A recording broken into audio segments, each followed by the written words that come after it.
ஒரு large institutional investor வந்து சைலண்டாக ஒரு பங்குல அவங்களோட ஸ்டேக்கை வந்து குவாய்ட்டாக இன்க்ரீஸ் பண்ணிட்டே இருக்காங்கன்னா நீங்கள் அதை இக்னோர் பண்ணுவீங்களா?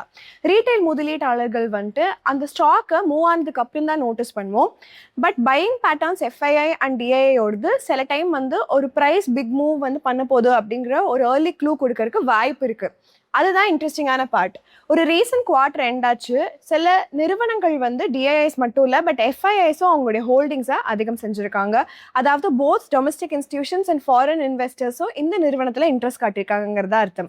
இன்னைக்கு காணொலியில் 5 பங்குகள் எஃப்ஐஐ அண்ட் டிஐஐ அவங்களோட ஹோல்டிங்ஸ் எதில் இன்க்ரீஸ் பண்ணியிருக்காங்களோ அதை பார்க்க போகிறோம். பட் இதை பிளைண்டாக ஃபாலோ பண்ணாதீங்க. நம்ம வந்து பிஸ்னஸ் வளருதா, வேல்யூவேஷன் ரீசனபிளாக இருக்கா, ஃபண்டமெண்டல்ஸ் வந்து இன்ட்ரெஸ்ட்டை சப்போர்ட் பண்ணுதா, இது எல்லாத்தையும் பார்த்துட்டு தான் முதலீடுகளை நம்ம செய்யணும்.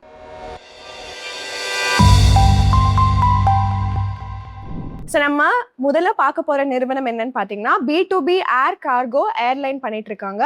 மார்ஜின்ஸ் வந்து கடந்த 3-4 வருடமா டபுள் ஆயிருக்கு. நிறுவனத்தின் பெயர் ஆஃப்காம் ஹோல்டிங்ஸ் லிமிடெட். மே 2026 படி எஃப்ஐஐ அவங்க ஸ்டேக்கை 1.02%, டிஐஐ வந்து இன்னும் பெரிய ஜம்பா 6.55% ஜாஸ்தி பண்ணியிருக்காங்க. Business simple. ஆஃப்காம் வந்து கார்கோ ஏர்கிராஃப்ட் வந்து ஆப்ரேட் பண்ணுறாங்க. சீ ஃபுட் இல்லை ஃபார்மசிட்டிக்கல் நிறுவனங்கள் அவங்களோட குட்ஸை எக்ஸ்போர்ட் பண்ணணும்னா யூஸ்வலாக டிஹெச்எல் அந்த மாதிரி லாஜிஸ்டிக் பார்ட்னர் கிட்ட போவாங்க. இந்த லாஜிஸ்டிக் பார்ட்னர் வந்து கார்கோ ஸ்பேஸை ஆஃப்காம் ஏர்கிராஃப்ட் கிட்ட இருந்து புக் பண்ணுவாங்க. ஆஃப்காமோட ஜாப் வந்து இந்த கார்கோவை ஒரு ஏர்போர்ட்லேருந்து இன்னொரு ஏர்போர்ட்க்கு டிரான்ஸ்போர்ட் பண்ணுறது தான். FY26ல இந்தியன் ஏர்போர்ட்ஸ் வந்து 2.45 million metric tons of international freight handle பண்ணியிருக்கோம். FY26ல மட்டும் ஆஃப்காம் வந்து 24,353 டன்ஸ் ஆஃப் கார்கோ வந்து ட்ரை லீஸ் ஆப்ரேஷன்ஸ் மூலமாக வந்து ஆப்ரேட் பண்ணியிருக்காங்க. அதாவது மார்க்கெட் ஷேர் 1% இருக்குன்னு அர்த்தம். மார்க்கெட் இன்னுமே வந்து ஃபாரின் கரியர்ஸ் தான் வந்து டாமினேட் பண்ணிருக்காங்க.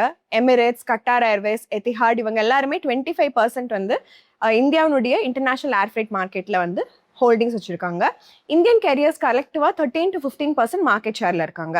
ஃபினான்ஷியல்ஸ் பார்த்தோம்னா கம்பெனி வந்து இம்ப்ரெசிவ் க்ரோத் காட்டியிருக்கு. கடந்த 5 வருடமா விற்பனை வளர்ச்சி 111%, 5 வருடத்துல லாபம் சிஏஜிஆர் வந்து 99% இருக்கு. மார்ஜின்ஸும் வந்து ஒரு ஃபேஸ்ல இருந்தது. FY26ல 40.5% வந்து ஷார்ப் ஜம்ப் காட்டியிருக்கு.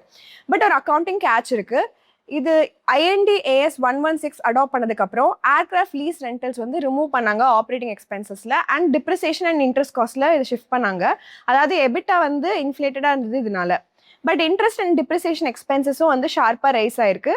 இதனால நெட் ப்ராஃபிட்டில் ஒரு ப்ரெஷர் வர வாய்ப்பு இருக்கு. அதனால தான் நம்ம இம்பார்ட்டண்ட்டாக வந்து எபிட்டா லைனில் இருக்கிற காஸ்ட் எல்லாத்தையும் நம்ம பார்க்கணும். ஆப்ரேஷனலாக கம்பெனி சிக்னிஃபிகண்ட் இம்ப்ரூவ்மெண்ட் பார்த்துருக்காங்க ஏர்கிராஃப்ட் யூட்டிலைசேஷனில். FY26ல ஏர்லியராக ஏர்கிராஃப்ட் யூட்டிலைசேஷன் வந்து 5 hours per day இருந்தது. பட் Q3 and Q4ல இது 10 hours per day இன்க்ரீஸ் ஆயிருக்கு. ஏஷியா பசிபிக் ஆவரேஜை விட பெட்டராக இருக்கு. And global benchmark for dedicated freighter ஏர்கிராஃப்ட்க்கு பக்கத்தில் வருது.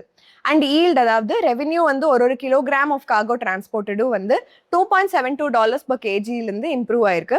மேனேஜ்மெண்ட்டும் வந்து FY27ல ரெவென்யூ ஓவர் 1,200 crores கைட் பண்ணியிருக்காங்க. இது வந்து கரண்ட் ரெவென்யூ பேஸை விட டபுள். இந்த நிறுவனம் அவங்களுடைய ஃப்ளீட்டை வந்து 2 போயிங் ஃப்ரைட்டர்ஸ்லேருந்து 5 நேரோ பாடி ஏர்கிராஃப்டாக மாற்றலான் இருக்காங்க. ஒரு சிங்கிள் போயிங் 737 ஃப்ரைட்டர் வந்து 18 to 20 crore in monthly revenue generate பண்ண முடியும்.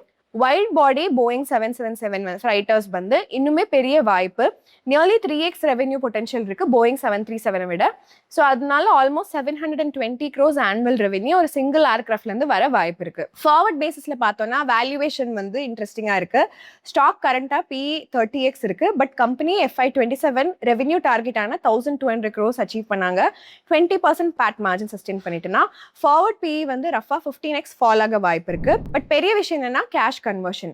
FY26ல கம்பெனியோட PAT 122 crores, cash flow from operations வந்து 36 crores தான். சிக்னிஃபிகண்ட் அமௌண்ட் ஆஃப் கேஷ் வந்து ரிசீவபிள்ஸ் அண்ட் அதர் கரண்ட் அசெட்ஸ்ல டைப் ஆயிருதுங்கிறத காட்டுது. அடுத்ததா பார்க்க போற நிறுவனம் இன்ஜினியரிங் ப்ராடக்ட்ஸ்ல தயாரிப்பு செய்யறாங்க. டிஃபென்ஸ் அண்ட் ஸ்பேஸ் துறைகள்ல அண்ட் 30% CAGR வளர்ச்சி கடந்த 3 வருடமா கொடுத்திருக்காங்க. நிறுவனத்தின் பேர் வந்து Paras defence and space technologies limited. June 2026ல FIIயோட ஸ்டேக் 3% ஆயிருக்கு. DI வந்து அவங்களோட ஹோல்டிங்ஸை 1.8% ஜாஸ்தி பண்ணியிருக்காங்க. பிசினஸ் சிம்பிள்ங்க. ஒரு எக்ஸாம்பிள் சொல்றேன். சப்போஸ் DRDOனா defence research and development organisation, ISRO, இல்லை ஏதாவது ஒரு மேஜர் டிஃபென்ஸ் கான்ட்ராக்டர் வந்து ஒரு ஸ்பெஷலைஸ்டான எலக்ட்ரானிக் சிஸ்டம் வேணும் எனக்கு, மிசைல்கோ, சப்மரீன்கோ, ட்ரோன்கோ, சேட்டலைட்கோ, இல்லை பார்டர் சர்வேலன்ஸ் ப்ராஜெக்ட்கோனா பராஸ் டிஃபென்ஸ் வந்து இதை டிசைன் பண்ணுவாங்க, தயாரிப்பு செய்வாங்க, அந்த சிஸ்டமை டெலிவரும் பண்ணிடுவாங்க. FY26ல இந்தியாவுடைய டிஃபென்ஸ் ப்ரொடக்ஷன் 1.78 lakh crores. அதில் ப்ரைவேட் பிளேயர்ஸ் வந்து ரஃபா 24% வந்து அக்கௌண்ட் பண்ணியிருக்காங்க, 42,000 crores.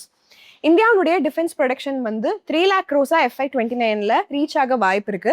பிரைவேட் டிஃபென்ஸ் ஆப்பர்ச்சுனிட்டி மட்டுமே வந்து 1.5 lakh crores இருக்கும், ரஃபா 4x இப்போ கரண்ட் சைஸ்ல இருந்து. பராஸ் டிஃபென்ஸ் வந்து ரிலேட்டிவா ஸ்மாலா இருக்காங்க, ஓவரால் இண்டஸ்ட்ரி கூட கம்பேர் பண்ணி பார்த்தோம்னா ரஃபா 1.1% கரண்ட் பிரைவேட் செக்டர் டிஃபென்ஸ் மார்க்கெட்ல இவங்க பங்கு வச்சிருக்காங்க. ஃபினான்ஷியல்ஸ் பார்த்தோம்னா நிறுவனம் வந்து ஹையர் எண்ட் ஆஃப் க்ரோத் ஸ்பெக்ட்ரம்ல இருக்காங்க. 3 year sales CAGR 29%, 3 years profit CAGR 34% இருக்கு. பட் மார்ஜின்ஸ் வாலடைலா இருக்கு, ஏன்னா பிசினஸ் லார்ஜா ப்ராஜெக்ட் பேஸ்டாகவும் டெண்டர் பேஸ்டாகவும் இருக்கிறதுனால கான்ட்ராக்ட் மிக்ஸ் மாறிச்சுன்னா லாபமும் வந்து குவார்டர் ஆன் குவார்டர் ஃப்ளக்சுவேட் ஆக வாய்ப்பு இருக்கு. நெட் மார்ஜின்ஸ் இம்ப்ரூவ் ஆயிருக்கு, பார்ட்லி இன்ட்ரெஸ்ட் காஸ்ட் வந்து கம்மியானதுனால தான். பட் ஒரு கேட்ச் என்னன்னு பார்த்தீங்கன்னா FY26ல 18% நிறுவனத்துடைய நெட் ப்ராஃபிட் வந்து அதர் இன்கம்லேருந்து வந்தது. பிரைமரியா வந்து கெயின் ஃப்ரம் ஃபினான்ஷியல் இன்ஸ்ட்ருமெண்ட்ஸ்னால தான். ஸோ இது ப்ராஃபிட்டபிலிட்டி சப்போர்ட் பண்ணாலும் நான் ஆப்ரேட்டிங்காக இருக்கு அண்ட் இது கன்சிஸ்டண்டா இருக்காது. அதனால முக்கியமா நம்ம கம்பெனியோட ப்ராஃபிட் வந்து நான் ஆப்ரேட்டிங் இன்கம் சப்போர்ட் பண்ணுதாங்கிறத நம்ம வாட்ச் பண்ணிட்டே இருக்கணும். பிகஸ்ட் வாட்ச் பாயிண்ட் என்ன அப்படின்னு பாத்தீங்கன்னா ஒர்க்கிங் கேபிட்டல். டிஃபென்ஸ் மாதிரியான பிசினஸ்ல கவர்மெண்ட் கஸ்டமர்ஸ் இருக்காங்க, லாங் அப்ரூவல் சைக்கிள்ஸ் இருக்கும், பேமெண்ட் ரிட்டென்ஷன் வந்து டிஃப்ரெண்டா இருக்கும், அதனால ஹையர் ரிசீவபிள்ஸ் ஆக வாய்ப்பு இருக்கு. கடந்த 4 வருடமா ட்ரேட் ரிசீவபிள்ஸ் வந்து 43% வளர்ந்திருக்கு, கம்பெனி சேல்ஸை விட ஜாஸ்தியா வளர்ந்திருக்கு. Receivables outstanding for more than 6 months வந்து டபுள் ஆயிருக்கு FY25ல, அண்ட் ஷேர் வந்து ரிலேட்டிவ் டு சேல்ஸும் இன்க்ரீஸ் ஆயிருக்கு. FY26ல ரிசீவபிள்ஸ் ஏஜிங் பிரேக்கப் வந்து இன்னுமே அவைலபிள் இல்லை. ஸோ நம்ம இந்த ட்ரெண்ட், அதாவது ஏஜிங் ரிசீவபிள்ஸோட ட்ரெண்ட் என்ன இருக்கு அப்படிங்கிறது ரொம்ப முக்கியமான ஒரு வாட்ச் பாயிண்டா நம்ம கண்டிப்பா பார்க்கணும். இம்பாக்ட் இருக்கு ரைசிங் ரிசீவபிள்ஸ்ல, இது கண்டிப்பா நிறுவனத்துடைய கேஷ் ஃப்ளோலையும் நம்மளால பார்க்க முடிஞ்சிருக்கு. FY26ல cash flow from operations to operating profit ratio 48% தான். அதாவது சிக்னிஃபிகண்ட் போர்ஷன் நம்ம ரிப்போர்ட் பண்ண ப்ராஃபிட்ல வந்து இன்னும் ஆக்சுவல் கேஷ் ஃப்ளோ அது கன்வெர்ட் ஆகலைங்கிறது அர்த்தம். செக்மெண்ட் க்ரோத்தும் வந்து அன்ஈவனாக தான் இருந்திருக்கு. கம்பெனிக்கு 2 கீ பிஸ்னஸ் செக்மெண்ட்ஸ் இருக்கு, டிஃபென்ஸ் இன்ஜினியரிங், ரெண்டாவது ஆப்டிக்ஸ் அண்ட் ஆப்ட்ரானிக்ஸ். 2 செக்மெண்ட்ஸுமே ரொம்பவே வாலட்டிலிட்டியா இருக்கிற ஒரு செக்மெண்ட்ஸ் தான். ஃபார் எக்ஸாம்பிள் டிஃபென்ஸ் இன்ஜினியரிங் வந்து ஃபிளாட்டா இருந்தது FY25ல, பட் 48% FY26ல வளர்ந்தது. ஆப்டிக்ஸ் அண்ட் ஆப்ட்ரானிக்ஸ் 156% FY25ல வளர்ந்தது, பட் இப்போ 12% தான் இருக்கு ஃபிளாட்டா. லார்ஜா வந்து ப்ராஜெக்ட் டெலிவரபிள்ஸோட டைமிங் தான், அதனால பிசினஸ் ஆர்டர் டிபெண்டா இருக்காங்க, ஒர்க்கிங் கேபிட்டல் இன்டென்சிவா இருக்காங்க. ஸோ இந்த 2 விஷயத்தையும் நம்ம கண்டிப்பா மானிட்டர் பண்ணணும். எண்ட் ஆஃப் FY26ல பராஸ் டிஃபென்ஸோட ஆர்டர் புக் வந்து 986 crores, 2x அவங்களோட FY26ஓட ரெவென்யூ. மேனேஜ்மெண்ட் 30 to 40% ரெவென்யூ கைட் பண்ணியிருக்காங்க FY27 and 28ல the revenue growth guidance. But order book trend வந்து நம்ம கேர்ஃபுல்லாக பார்க்கணும். FY26 படி order book to sales ratio வந்து 2.07x, FY25 விட லோவர். இது ஒரு கன்சர்னுங்க, ஏன்னா வந்து ஒரு ஃப்ரெஷ் ஆர்டர் இன்ஃப்ளோஸ் வந்து ஸ்ட்ராங்காக இல்லை ப்ரீவியஸ் இயர் மாதிரி அப்படிங்கிறத காட்டுது. ஸோ நெக்ஸ்ட் ஃபேஸ் ஆஃப் க்ரோத்தில் முதலீட்டாளர்களான நம்ம வந்து க்ளோஸாக ஃப்ரெஷ் ஆர்டர் இன்ஃப்ளோ இருக்கா, என்ன ஸ்பீடில் எக்ஸிக்யூட் பண்ணுறாங்க, ரிசீவபிள்ஸ் எப்படி கேஷாக கன்வெர்ட் ஆகுது, இது எல்லாத்தையும் நம்ம பார்க்கணும். வேல்யூவேஷன் எக்ஸ்பென்சிவாக இருக்குது. பராஸ் டிஃபென்ஸ் வந்து 130x PE-லையும் 70x EV/EBITDA ட்ரேட் ஆகிட்டு இருக்கு. சிக்னிஃபிகண்ட் ப்ரீமியருங்க பியர்ஸ் கூட கம்பேர் பண்ணும்போது. ROCE அண்ட் ROE கம்பேரிட்டிவாக வீக்காக இருக்கு. அவங்களுடைய 3 year ப்ராஃபிட் க்ரோத் பேஸ்டாக நம்ம பார்த்தோம்னா ஸ்டாக்கோட PEG வந்து அரௌண்ட் 3.37 இருக்கு. இது நாட் இன்எக்ஸ்பென்சிவ் அப்படின்னு நம்ம நினைப்போம். ஸோ வேல்யூவேஷன் கூட சேர்ந்து முதலீட்டாளரான நம்ம ரிசீவபிள் சைக்கிளை மானிட்டர் பண்ணும், ஆர்டர் புக் கன்வர்ஷனை மானிட்டர் பண்ணும், ஃப்ரெஷ் ஆர்டர் வருதாங்கிறத மானிட்டர் பண்ணும். அடுத்ததா பார்க்க போற நிறுவனம் இந்தியாவுடைய second largest private commercial port ஆபரேட்டரா இருக்காங்க, JSW இன்ஃப்ராஸ்ட்ரக்சர். கடந்த 3 மாதமா FII அவங்களோட ஸ்டேக்கை 3.7% வந்து ஜாஸ்தி பண்ணிருக்காங்க, 10.71% இருக்கு. இப்ப DIS அவங்க ஸ்டேக்கை 6.7% ஜாஸ்தி பண்ணிருக்காங்க. பிசினஸ் சிம்பிள்ங்க. JSW இன்ஃப்ராஸ்ட்ரக்சர் பிரைமரியா B2B போர்ட், டெர்மினல், லாஜிஸ்டிக்ஸ் நிறுவனமா இருக்காங்க. லார்ஜ் இண்டஸ்ட்ரியல் கஸ்டமர்ஸ் ஆன coal, iron ore, steel product பண்றவங்க, மீதி டைப்ஸ் ஆஃப் கார்கோ பண்றவங்களெல்லாம் port, terminal, storage facilities and logistic hub மூலமா கனெக்ட் பண்றாங்க. இந்தியாவுடைய போர்ட் வந்து 1.67 billion tons கார்கோ ஹேண்டில் பண்ணியிருக்கு. இதுல அதானி ஆப்ரேட்டட் தான் கிளியர் மார்க்கெட் லீடரா இருக்காங்க. ஆல் இந்தியா மார்க்கெட் ஷேர் 27% வச்சிருக்காங்க FY26 படி. JSW FY26ல 122 மில்லியன் டன்ஸ் கார்கோ ஹேண்டில் பண்ணியிருக்காங்க. So all India cargo market ஷேர்ல 7.3% மார்க்கெட் ஷேர் வச்சிருக்காங்க. ஃபினான்ஷியல்ஸ் பார்த்தோம்னா நிறுவனத்துடைய 3 year sales CAGR 19%, 3 year profit CAGR 29% இருக்கு. ப்ராஃபிட் growth வந்து சேல்ஸ் growth அவுட் பேஸ் பண்ணிருக்கு. மெயினா ஆப்ரேட்டிங் லெவரேஜ்னால இது வந்து ஹையர் அதர் இன்கம் சப்போர்ட் பண்ணிருக்கு அண்ட் லோவர் இன்ட்ரெஸ்ட் காஸ்ட்னாலையும். பட் ஒரு விஷயம் இன்ட்ரெஸ்டிங்கா என்ன பார்க்கணும்னா FY26ல கார்கோ வால்யூம்ஸ் 4% தான் வளர்ந்தது. பட் கம்பெனியோட ரெவென்யூ வந்து நியர்லி 20% வளர்ந்துருக்கு. அதாவது நிறுவனம் வந்து revenue per ton of cargo handle ஜாஸ்தி பண்ணியிருக்காங்க. So price hike across its terminals வந்து அப்புறம் கரன்சி டிப்ரிசியேஷன் ஆச்சுல, INR டிப்ரிசியேஷன், அதனால சப்போர்ட் ஆயிருக்குன்னு சொல்லலாம். மார்ஜின்ஸும் சில ப்ரெஷர்ல இருக்கு. மெயினா JSW infrastructure logistic business expand பண்றதுனால தான். லாஜிஸ்டிக் வந்து 15% மார்ஜின்ஸ்ல ஆப்ரேட் பண்றாங்க. கோர் போர்ட் பிசினஸ் வந்து 53% மார்ஜின்ல ஆப்ரேட் பண்றாங்க. இதனால பிளெண்டடா நம்ம கம்பெனியோட மார்ஜின்ஸ் பார்த்தோம்னா டைல்யூட்டடா இருக்கு. நெட் ப்ராஃபிட் வந்து ஒன் ஆஃப் ஐட்டம்ஸ்னால அஃபெக்ட் ஆச்சு. FY26ல கம்பெனி வந்து ஒரு எக்ஸப்ஷனல் லாஸ் அரௌண்ட் 68 crores சொல்லியிருக்காங்க ஒரு ஃபயர் ஆக்சிடென்ட்னால. FY25 ப்ராஃபிட்ஸ் வந்து சப்போர்ட்டட் எதா பண்ணுச்சுன்னா investment gains and higher other income தான். பட் இதெல்லாம் அட்ஜஸ்ட் பண்ணதுக்கு அப்புறமாவும் ஒன் ஆஃப் ஐட்டம்ஸ்க்கு அப்புறமாவும் ப்ராஃபிட் growth வந்து ஸ்லோவா தான் இருக்கு. மெயினா வந்து ஆப்ரேட்டிங் மார்ஜின்ஸ்ல இருக்கிற ப்ரெஷர்னால தான். மார்ஜின் டைல்யூஷன் வந்து ரொம்ப இம்பார்ட்டண்டா நம்ம போக போக பார்க்கணும். அதர் இன்கம் வந்து நம்ம இன்வெஸ்டர்ஸ் நம்ம எப்பவுமே ஒரு கண்ணு வச்சு பார்க்கணும். FY26ல கம்பெனி வந்து ரிப்போர்ட் பண்ணாங்க 346 crore அதர் இன்கம்ல. பிரைமரியா வந்து பேங்க் டெபாசிட்டோட இன்ட்ரெஸ்ட் தான். இதோட கான்ட்ரிபியூஷன் கம்மியாயிட்டே இருந்தாலும் meaningful portion of company profit இங்க இருந்தா வருது. ஸோ நம்ம மானிட்டர் பண்ணிட்டே இருக்கணும் மூக போக. டெட்டும் இன்க்ரீஸ் ஆயிருக்கு கெபெக்ஸ் அதுக்கப்புறம் ஆக்விசிஷன்ஸ்னால. கம்பெனி வந்து அவங்களோட இன்ட்ரெஸ்ட் கவரேஜ் ரேஷியோ இம்ப்ரூவ் பண்ணிட்டு இருக்காங்க. அதாவது டெட் சர்வீசிங் வந்து கம்ஃபர்டபுளா இருக்கணுங்கிறதுக்காக. growth outlook ambitious-ஆ இருக்கு. மேனேஜ்மெண்ட் வந்து FY27ல ரெவென்யூ 6,850 crores வந்து சொல்லியிருக்காங்க. 28% growth. மேனேஜ்மெண்ட் செட் பண்ணிக்க எபிட்டா டார்கெட் வந்து 3,000 crores FY27க்கு, அதுக்கப்புறம் எபிட்டா டார்கெட் 5,000 crores FY28க்கு இப்படின்னு செட் பண்ணியிருக்காங்க. கம்பெனி வந்து அரௌண்ட் 16,500 crores கெபெக்ஸ்ல இன்வெஸ்ட் பண்ணலான்னு இருக்காங்க FY27 and 28ல. இது வந்து FY26 ரெவென்யூ விட 3x. Management post tax internal rate of return IRR வந்து அரௌண்ட் 16% கிரீன்ஃபீல்ட் ப்ராஜெக்ட்ஸ்க்கும் 20 to 21% ப்ரௌன்ஃபீல்ட் ப்ராஜெக்ட்ஸ்க்கும் எதிர்பார்க்குறாங்க. ஒரு பிளெண்டட் போஸ்ட் டாக் ரிட்டர்ன் வந்து 18% இருக்கும். இந்த கெபெக்ஸ் வந்து 2,970 crores annual post tax cash flow கொடுக்க வாய்ப்பு இருக்கு. ஃபுல்லி ரேம்ப் அப் ஆனதுக்கப்புறம் ஆல்மோஸ்ட் கரண்ட் நெட் ப்ராஃபிட்லேருந்து 2x இருக்கு. பட் ரிஸ்க் ரொம்பவே கிளியருங்க. கம்பெனியோட கார்கோ மிக்ஸ் வந்து மீனிங்ஃபுல்லாக கோல் அண்ட் அயன் ஓர் டிபெண்டாக இருக்கு. ஸோ FY26ல அயன் ஓர் வால்யூம்ஸ் வீக்காக இருந்தது அப்படின்னா ஓவரால் growth வந்து இம்பாக்ட் ஆக வாய்ப்பு இருக்கு. பராதிப்ல வந்து வீக் அயன் ஓர் வால்யூம்ஸ் இருந்ததுனால ஓவரால் growthல இது வே ஆச்சு. மேனேஜ்மெண்ட் என்ன சொல்றாங்கன்னா இந்த இம்பாக்ட் இல்லைன்னா கார்கோ வால்யூம் 10% இருந்திருக்கும். பட் இப்போ ரிப்போர்ட் பண்ணது 4% தான். சரிங்க, அடுத்ததான் நம்ம பார்க்க போற நிறுவனம் ஒரு நீஷ் பேக்வர்ட் இன்டெகிரேட்டட் தயாரிப்பாளராக இருக்காங்க. API and speciality chemicals, IOL chemicals and pharmaceuticals. June 2026 படி ப்ரொமோட்டர்ஸ் வந்து அவங்க ஸ்டேக்கை 62.28% இன்க்ரீஸ் பண்ணிக்காங்க. FII அண்ட் DII அவங்க ஹோல்டிங்ஸை நியர்லி 3% ஜாஸ்தி பண்ணிக்காங்க. DII வந்து மார்ஜினல் இன்க்ரீஸ் தான் இருக்கு ஸ்டேக்ல. Business simple. Broad based pharmaceutical நிறுவனம். பிராண்டட் டேப்லெட்ஸ் டைரக்டா கன்சியூமருக்கு செல் பண்ணாம இவங்க B2B இன்கிரீடியன்ட் தயாரிப்பாளராக இருக்காங்க.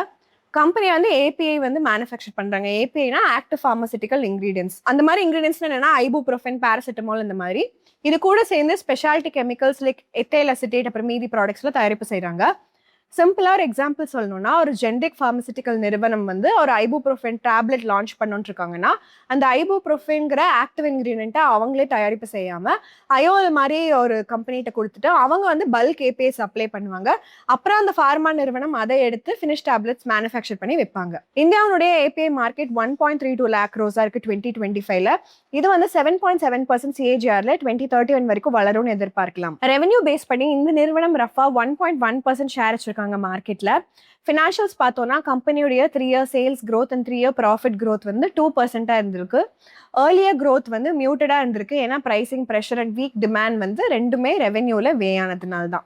பட் Q4 FY26ல கம்பெனி வந்து அவங்களுடைய ஹையஸ்ட் எவர் குவார்ட்லி ரெவென்யூ வந்து ரிப்போர்ட் பண்ணாங்க. 619 crores, 17.4% year on year growth காட்டுது.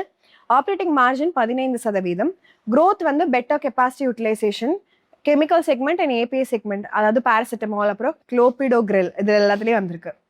நெட் ப்ராஃபிட் வந்து ஒரு ப்ரெஷர்ல இருக்கு ஹையர் டெப்ரிசியேஷன் எக்ஸ்பென்ஸ்னால. இப்போ ஃபியூச்சர் எக்ஸ்பான்ஷன் பார்த்தோம்னா கம்பெனியோட ரீசன்ட் கெபெக்ஸ் 10,800 MTPA பேராசிட்டமால் பிளான்ட்டுங்க, ஒரு new chemical facility and environmental equipment. இது வந்து டெப்ரிசியேஷன் ரன் ரேட்டை இன்க்ரீஸ் பண்ணியிருக்கு. அசட் டர்ன் ஓவரும் டிக்ளைன் ஆயிருக்கு 1.11x FY22லேருந்து 0.9x. ஏன்னா கம்பெனியோடைய அசட் பேஸ் எக்ஸ்பேண்ட் ஆனதுனால. பட் ரெவென்யூ இன்னும் ஸ்கேல் ஆகல ப்ரொபோஷனலாக ப்ரைசிங் ப்ரெஷர் இருக்கிறதுனால. மேனேஜ்மெண்ட் என்ன சொல்கிறாங்கன்னா growth அவுட்லுக் வந்து பாசிட்டிவாக இருக்குது. கம்பெனி வந்து FY27ல் 2,700 crores கைட் பண்ணியிருக்காங்க, 2,319 crores இருக்காங்க FY26ல். ஸோ ரெவென்யூ growth அரௌண்ட் 15% இருக்குங்கிறாங்க. மேனேஜ்மெண்ட் வந்து எபிட்டா மார்ஜின் 14 to 14.5% FY27 சொல்லியிருக்காங்க, இப்போ 12%ல இருக்கு. பட் மேனேஜ்மெண்ட் கிரெடிபிலிட்டி நம்ம ரொம்ப வாட்ச் பாயிண்டாக கீயாக பார்த்துட்டே இருக்கணும். கடந்த சில குவார்ட்டர்ஸாக கம்பெனி கன்சிஸ்டண்ட்டாக அவங்களுடைய ரெவென்யூ அண்ட் மார்ஜின் கைடன்ஸில் வந்து பிஹைண்டாக தான் இருக்காங்க. ஃபார் எக்ஸாம்பிள் அவங்களோட Q2 FY26 ஏர்னிங்ஸ் காலில் மேனேஜ்மெண்ட் ஓப்பனாக வந்து அவங்களால எபிட்டா மார்ஜின் கைடன்ஸ் ஆன 13 to 15% அச்சீவ் பண்ண முடியலன்னு ஓப்பனாக சொல்லிட்டாங்க. இன்னொரு கீ ரிஸ்க் என்னன்னா ப்ரைசிங் ப்ரெஷரும் ப்ராடக்ட் கான்சென்ட்ரேஷனும் தான்.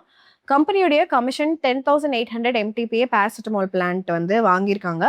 பட் குளோபல் டிமாண்ட் வீக்காக இருந்தாலும் லோவர் ப்ரைஸஸ் இருந்தாலும் லோ யூட்டிலைசேஷன் தான் இருக்கும் இனிஷியலாக.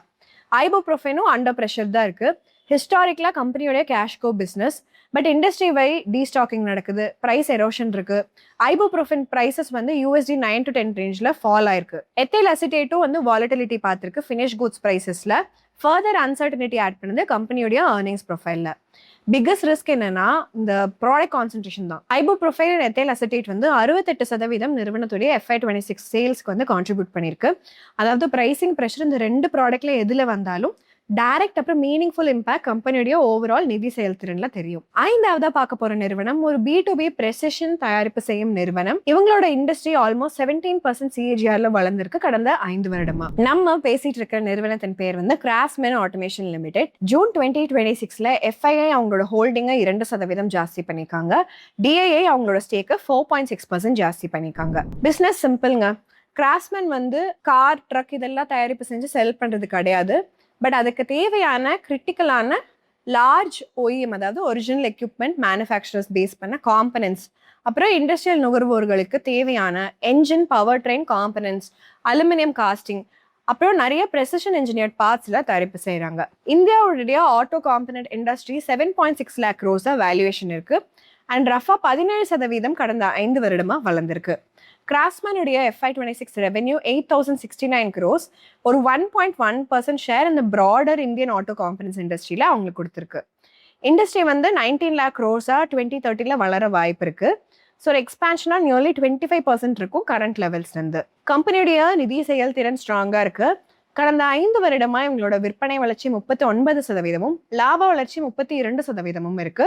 பட் மார்ஜின்ஸ் வந்து ரீசெண்ட் இயர்ஸ்ல கொஞ்சம் ப்ரெஷரைஸ்டா இருக்குன்னு நம்ம பார்க்கலாம். இந்த மார்ஜின் ப்ரெஷர் மெயினா வந்து எக்ஸ்பான்ஷன் ரிலேட்டட் காஸ்ட்னாலையும், அப்புறம் பிவாடி அப்புறம் ஹோசூட் பிளான்ஸை வந்து அக்வயர் பண்ணது அப்புறம் இன்டெகிரேட் பண்றதுனாலையும் தான் வந்திருக்கு. அலுமினியம் செக்மெண்ட்டும் வந்து இம்பாக்ட் ஆயிருக்கு மார்ஜின்ஸ்னால. ரா மெட்டீரியல் காஸ்ட் வந்து லார்ஜா வந்து கஸ்டமர்ஸ்க்கு பாஸ் பண்றாங்க. ரெவென்யூ இன்ஃப்ளேட் ஆகுது, பட் ப்ராஃபிட்ஸ் இன்க்ரீஸ் ஆகல ப்ரொபோர்ஷனேட்டா. அதனால ரிப்போர்ட்டட் மார்ஜின் பர்சன்டேஜ் வந்து லோவரா இருக்கு. ஒரு அண்டர்லைங் பிசினஸ் எக்கனாமிக்ஸ் வந்து டெட்டரேட் ஆகலனாலும் டெட் வந்து இன்னொரு விஷயமா நம்ம பார்க்கணும். FY26ல டோட்டல் பாரோயிங்ஸ் வந்து 3,623 crores இன்க்ரீஸ் ஆயிருக்கு. அதே சமயத்தில் dead to equity ratio 1.11x வந்து ஜாஸ்தி ஆயிருக்கு. இன்ட்ரெஸ்ட் கவரேஜ் 2.73x டிக்ளைன் ஆயிருக்கு. அதாவது கம்பெனியோட லெவரேஜ் வந்து இன்க்ரீஸ் ஆயிருக்கு. க்ளோஸாக நம்ம டெட் லெவல்ஸை மானிட்டர் பண்ணணும். சர்வீஸ் இன்ட்ரெஸ்ட் பேமெண்ட்ஸில் கம்ஃபர்டபுளாக கொடுக்க முடியுமா அப்படிங்கிறதையும் பார்த்துக்கணும். கேஷ் ஃப்ளோ வந்து ஒரு ப்ரெஷர் காட்டுது. கம்பெனியுடைய cash flow from operation CFO to operating profit ratio ஷார்ப்பாக டிக்ளைன் ஆயிருக்கு. 89% FY23லேருந்து 42% FY26ல. ஸோ இது என்ன இண்டிகேட் பண்ணுதுன்னா ஒரு smaller portion of reporting operative profit வந்து கேஷாக வந்து கன்வெர்ட் ஆகுது அப்படிங்கிறத தான் காட்டுது. ஸோ கேஷ் கன்வர்ஷன் இன்னொரு கீ மெட்ரிக் நம்ம மானிட்டர் பண்ணும் போக. ப்ரெஷர் ஆன் கேஷ் ஃப்ளோஸ் லார்ஜாக ஒர்க்கிங் கேபிட்டல் வந்து டைப் ஆகிறதுனால தான் ரிசீவபிள் அப்புறம் இன்வென்ட்ரி வந்து கேஷ் அப்சர்வ் பண்ணுது. அலுமினியம் பிரைஸும் ஹையர் ஆகுது. ஃபர்தரா வேல்யூ ஆஃப் இன்வென்ட்ரியை பேலன்ஸ் ஷீட்ல ஜாஸ்தி பண்ணுது. லுக்கிங் அஹெட் மேனேஜ்மெண்ட் ரொம்பவே ஆப்டிமிஸ்டிக்கா இருக்காங்க. FY27ல கம்பெனியோடைய ரெவென்யூ வந்து 15% வளரும்னு எக்ஸ்பெக்ட் பண்றாங்க. ஆல்மோஸ்ட் 9,000 crores வந்து எங்க ரெவென்யூ ஆகும்னு சொல்லிட்டு எக்ஸ்பெக்ட் பண்றாங்க. ஒரு இன்ட்ரெஸ்டிங் க்ரோத் ட்ரிகர் என்னன்னா ஸ்டேஷனரி என்ஜின் பிசினஸ் டேட்டா சென்டர்ஸ்க்கு தான். AI and data centre boom ஆகுறதுனால ஸ்ட்ராங் டிமாண்ட் இருக்கு பேக்கப் பவர் ஜென்ரேட்டருக்கு. ஸோ இந்த செக்மெண்ட் வந்து ஒரு மீனிங்ஃபுல் லாங் டேர்ம் க்ரோத் ஆப்பர்ச்சுனிட்டியா எமர்ஜ் ஆக வாய்ப்பு இருக்கு. மேனேஜ்மெண்ட் வந்து 900 to 950 crores ரெவென்யூ இந்த செக்மெண்ட்ல இருந்து மட்டும் FY30 இருந்து அவங்க பாக்குறாங்க. ஈக்குவலன் டு 10 to 11% கம்பெனியோடைய FY26 ரெவென்யூங்க. அது வேல்யூவேஷன் ஆல்ரெடி ஆப்டிமிசமா தான் இருக்கு. ஸ்டாக் கரண்டா 58x PE ட்ரேட் ஆயிட்டு இருக்கு. மேனேஜ்மெண்ட் வந்து ரெவென்யூ growth அரௌண்ட் 15% தான் வந்து சொல்றாங்க. ஆனா PE ratio almost close to 4x இருக்கு. ஒரு வேல்யூவேஷன் கம்ஃபர்ட் லெவல்ஸ் வந்து லிமிட்டடா இருக்கு கரண்ட் லெவல்ஸ்லன்னு பார்க்கலாம். ஸோ ஃபியூச்சர் எக்ஸிகியூஷன் வந்து ப்ரீமியம் வேல்யூவேஷன்ல கண்டிப்பா அவங்க ஜஸ்டிஃபை பண்ணணும். இன்னொரு கீ வாட்ச் பாயிண்ட் என்னன்னா சன்பீம் லைட் வெயிங் சொல்யூஷன்ஸ் இந்த அக்வயர் பண்ணிக்காங்க சப்சிடரியா. இது அண்டர் பெர்ஃபார்ம் பண்ணுது கோர் பிசினஸ் விட. எபிட்டா மார்ஜின் வெறும் 7% தான் இருக்கு. அது கூட சேர்ந்த எம்ப்ளாயி காஸ்ட் வந்து ஹையர் ஆகிட்டே இருக்கு. க்ளோஸ் டு 60% ஆஃப் ரெவென்யூவா இருக்கு. ஸோ கம்பெனியோடைய ஓவரால் மார்ஜின்ஸ் இதை ட்ராக் டவுன் பண்ணுதுன்னு சொல்லலாம். ஸோ நேர்களே நம்ம 5 நிறுவனங்களையும் பார்த்துட்டோம். என்ன வணிகம் பண்றாங்க, என்ன ரிஸ்க் இருக்குங்கிறதையும் பார்த்துட்டோம். ஸோ நம்ம இன்னைக்கு பார்த்தது வந்து என்னன்னா FII அண்ட் DII அவங்களோட ரீசன்ட் ஹோல்டிங்ஸ் எந்த நிறுவனத்துலலாம் ஜாஸ்தி பண்ணிக்காங்கன்ட்டு. கமெண்ட்ஸ்ல கண்டிப்பா நீங்க உங்களுடைய ஃபேவரட் நிறுவனம் என்ன, ஏன் அந்த நிறுவனத்தை நீங்க சூஸ் பண்றீங்கன்னு சொல்லிருங்க. நம்ம எப்பவுமே சொல்ற மாதிரி தான் நம்ம பேசுற எல்லா விஷயமுமே உங்களுடைய எஜுகேஷனல் பர்பஸ்க்காக மட்டும்தான். இது பை ஆர் செல் ரெக்கமெண்டேஷன் கிடையவே கிடையாது. உங்களோட ஓன் ரிசர்ச்சை பண்ணிட்டு உங்களோட நிதி இலக்கு என்ன அப்படின்னு தெரிஞ்சுட்டு உங்களுடைய ரிஸ்க் டாலரன்ஸ் என்னன்னு தெரிஞ்சுட்டு நீங்களே தான் உங்களோட முதலீடு முடிவுகளை எடுத்துக்கணும். இன்னொரு அருமையான காணொளி நம்ம எல்லாரும் சந்திக்கலாம். அது வரைக்கும் நன்றி, வணக்கம்.